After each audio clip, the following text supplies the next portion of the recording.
મિત્રો, આજે આપણે સ્વાસ્થ્યની એવી ઘણી વાતો જાણવાના છીએ કે જેનાથી આપણે બધા અજાણ છીએ. આથી આપણે સ્વાસ્થ્ય જીવનમાં ઘણું બધું નુકસાન થતું હોય છે. તો ચાલો જાણીએ. એ પહેલાં આ વિડીયોમાં જે લોકો નવા હોય એ લોકો આ વિડીયોને લાઈક કરો અને ચેનલને સબસ્ક્રાઈબ કરો.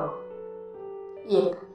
કેરી ખાધા પછી પાણી પીવું 2. ઝેર ખાવા જેવું છે, તેથી કેરી ખાધા પછી પાણી ન પીવું જોઈએ. 2. જે રોજ સવારે 1 ટમેટાં ખાય છે તે પછી ક્યારેય સફેદ થતા નથી. 3. લીવર માટે લીંબુનું સેવન ખૂબ જ ફાયદાકારક છે. એક હુંફાળું પાણીમાં 1 લીંબુ અને 1 લીંબુનો રસ મિક્સ કરો અને ચમચી સાકર ભેળવીને સવારે ચાની જેમ પીવાથી લીવર સંબંધિત તમામ સમસ્યાઓ દૂર થાય છે. 4. છાયામાં સુકાવવી 1 ચમચી કારેલા પાવડરનું રોજ સેવન કરવાથી ડાયાબિટીસમાં રાહત મળે છે. 5.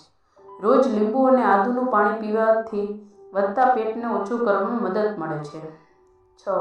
રોજ સૂતા પહેલાં તમારા પગના તળિયે અને હાથની હથેળી ઉપર તેલની માલિશ કરવાથી તમને ઘણી બીમારીઓ બચાવશે. 7.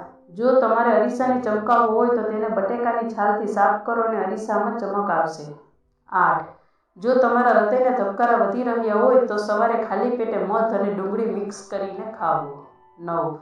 જો તમે સુંદર છો અને જો તમારે સ્માર્ટ બનવું હોય તો તમારા આહારમાં ભાત અને રોટલીનું પ્રમાણ ઓછું કરો, ફળોની માત્રામાં વધારો. 10. જો દૂધ ઉકાળતી વખતે દહીં બનવાની સંભાવના હોય તો થોડા બેકિંગ પાવડર ઉમેરો, આના કારણે દૂધ દહીં નહીં થાય. 11. લીલા વટાણા કાઢીને પ્લાસ્ટિકની થેલીમાં રાખવાથી વટાણા તાજા રહે છે. 12. જો તમને કોઈ પેટને લગતી બીમારી છે તો તુરદાળનો ઉપયોગ વધારો કરવો જોઈએ. 13.